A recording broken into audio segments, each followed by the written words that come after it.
It was really hard to delete solitaire because I love that game, but sometimes we just need to get rid of them and say, God, look, I'm doing this for you, I'm getting rid of this for you, and he'll recognise that you've done it for him, and he'll be like, good one.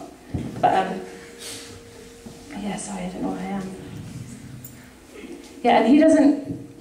Another thing that holds us back sometimes is the pulls of this world. And you know, there's all these things in the world saying you've got to get a good job, you've got to get married by this age, you've got to have children, you've got to get yourself a house, you've got to look good, you've got to do all this stuff. And it's so easy to be pulled away by things in this world. And yeah, something that I struggled with, not struggled with, but recently was I finished uni and my plan was to do primary teaching as a PGCE. So I applied for it. I applied for it a little late, but I applied to 2 unis, and then I got a letter back a few weeks later, and it was like, you haven't been successful. And I was like, oh, okay, well that messed up my plan for now. And I prayed with my prayer partners, and they were like, well, maybe God doesn't want you to do that for now. And I was like, well, I wanted to do it. But they were like, well, maybe God's got something else for you, planned for you now. And I was like, okay. And I thought, I'll just apply to one more uni, just to check that God wasn't wrong. So I applied to one more uni, and I got 2 days later, I got a rejection letter, and I was like, fine, God doesn't want me to do it now. And he might want me to do it in a year, and he might want me to do it in 2 years, or it might be just it was the wrong uni, I don't know.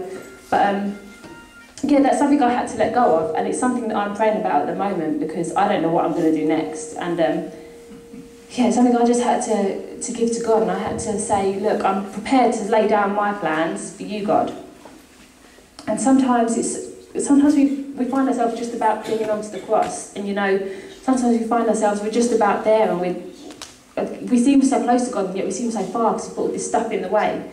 But we really need to figure out what it is that's holding us back from following God, because there's so many little things, and we just need to take it to God, and we need to take it to him with sorry hearts and broken hearts. And maybe it's the first time we've ever gone to the cross, and maybe there's something that's been holding us back all this time, and we say, you know, God, it's time for me to let go of it now. It's time for me to give it to you now, and it's time for me to live my life for you. You know, as I said before, we can have no secrets from God, because he knows everything. And you know, as I said, the cross is big enough for anything, and he'll heal us from anything, and he promises that.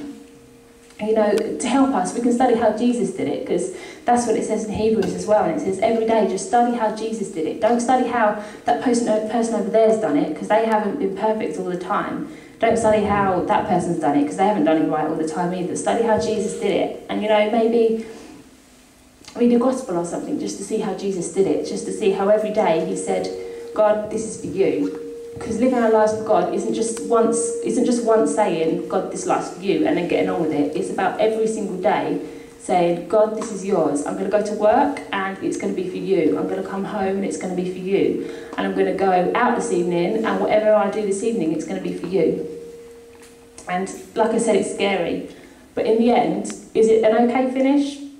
It's not an okay finish. Is it a good finish or a really good finish? It's not even that. It's an exhilarating finish.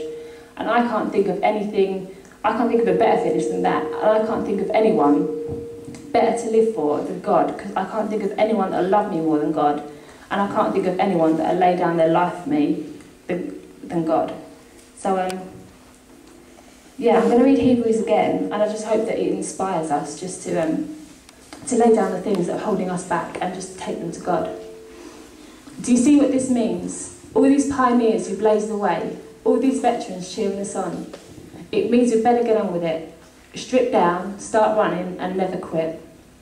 No extra spiritual fat, no parasitic sins. Keep your eyes on Jesus, who both began and finished this race we're in. Study how he did it, because he never lost sight of where he was headed. That exhilarated finish, in and with God. He could put up with anything along the way, cross, shame, whatever. And now he's there, in the place of honour, right alongside God.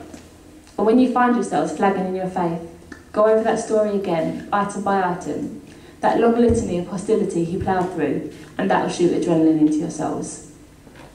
Okay, I'm just going to pray now.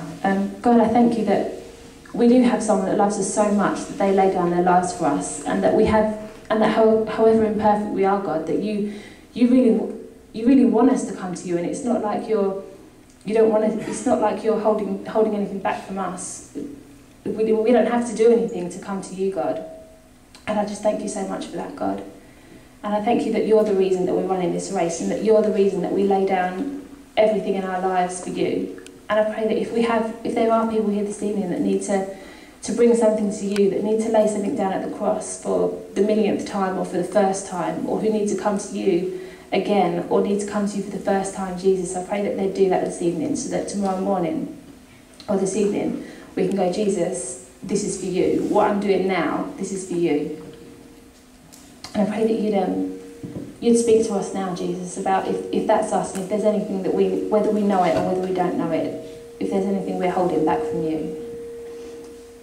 I pray that you'd come now, Jesus, and just send your Spirit just to work in us, God, and just to show us what we need to bring to you.